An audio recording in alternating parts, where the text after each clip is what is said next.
Hello there. Today's video is on check disk, but we have to go into command line. So if you're on Windows Vista or Server 2008 or Windows 7, type in CMD into your search box, right click, run as administrator. If you're on 2000 or XP or 2003, you can just click start, run, and then CMD in there, and then just OK. The reason why we have to run as administrator is because we have to elevate the command prompt so that we can run these commands on these later operating systems. So you can see all of the switches that are available on check disk by, let me make this window a little larger. There we go. CHKDSK/?. But as far as I'm concerned, there's only one switch for check disk. A lot of times you'll see recommended to run a CHKDSK/F for fix, and actually I have two drives on this computer. I have start and computer. I have a C drive and an E drive. I'm going to run this first on the E drive, so the check disk/F E:" is the proper syntax there, and there's really nothing on that drive, so it runs fairly quickly. But the better option is to run a check disk/R for recover. That will try to recover lost files as opposed to fix the file system, and that takes a little longer to run, and it still gives me a similar report, but it's a much more thorough than the /F. Now this is on the second hard drive, the E drive. Should I want to run this on the drive that Windows is installed on, then that takes a little bit more work. So try this again, check disk/R, and the drive that Windows is installed on is the C drive, which is currently in use. So it gives me a message right here. Cannot run because the volume is in use by another process. Would you like to schedule this next volume to be checked at the next time Windows restarts? So I'll say yes, Y for yes, enter. So it's going to check it next time the system reboots. Now it's important that you don't do this while the system is in use, because this system's going to go down for at least 10 minutes. So since this is a server, I have to give it a reason for the restart. We'll say maintenance plan. And while it restarts, then it'll do the check disk as it restarts. Now this is important if you ever get a blue screen. A lot of times you'll see a blue screen of 0x and then a bunch of zeros and a 7B on the end of it. Now there's usually parentheses with a bunch of other stop codes in there. I don't really care about those. I care about the main one, the 7B.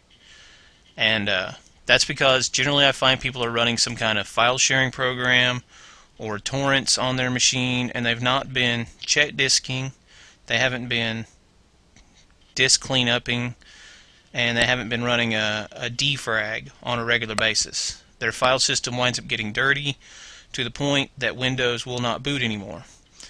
A lot of people think that means their hard drives failed and it needs to be replaced, but generally that just means Windows needs to be reinstalled because you haven't taken very good care of it.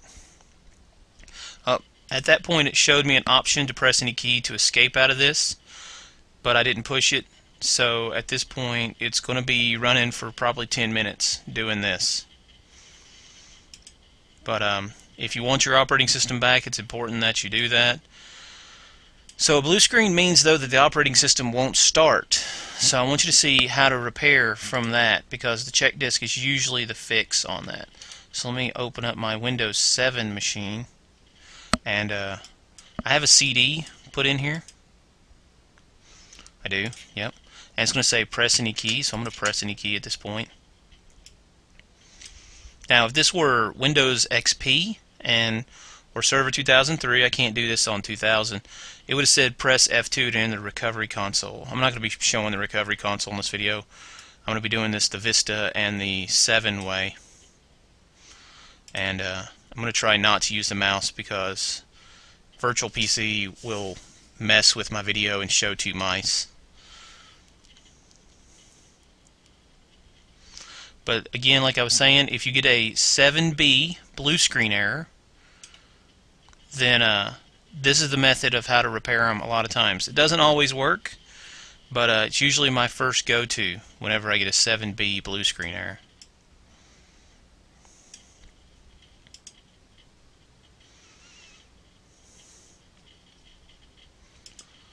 Alright, so this is what it looks like. Let me move the mouse out of the way.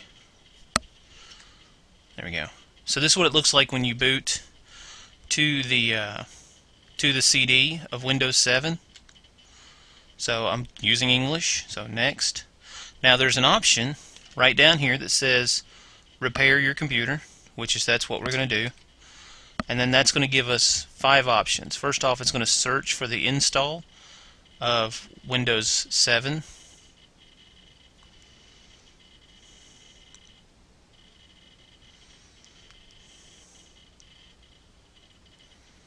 There it is. So I hit enter, next.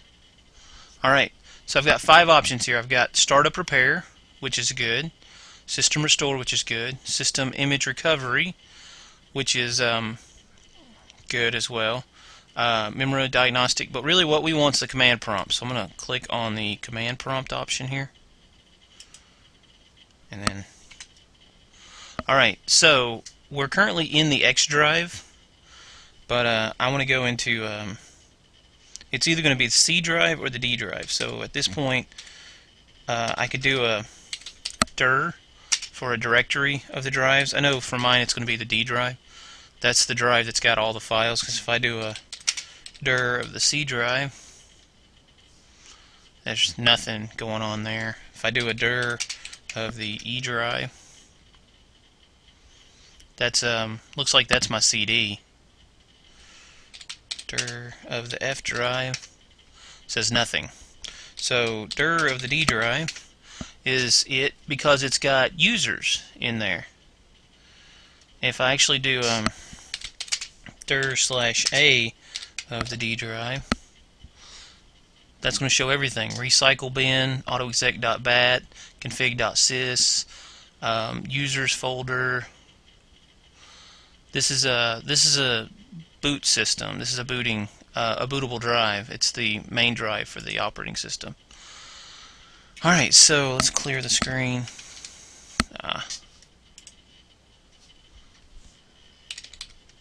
Clear the screen, and chk dsk d /r, and then it was the D drive, enter. And this is going to perform a check disk on my boot drive where Windows is installed. It's going to take just as long as the 08 drive, which is still running. But hopefully, knock on wood, all my operating systems will boot back up, and I'll be able to get my pictures off and save my videos or whatever it is that I'm worried about losing. A lot of times this comes with a like I said, a 7B error. It's generally when people are using file sharing programs or downloading a lot of torrents and they're not running a check disk, a disk defragment, and a disk cleanup on a regular basis. It should be a disk cleanup, should be in the order of a defrag, a cleanup, and a should be the order of a, well, defrag should be the last. You can run the cleanup and the check disk and the defrag last, but you should run all 3 of those on a regular basis if you're doing file sharing or torrents on a Windows machine. So hopefully you've learned something from these videos, and you'll get to play with check disk and get to save somebody's files and be the hero. Thanks for watching.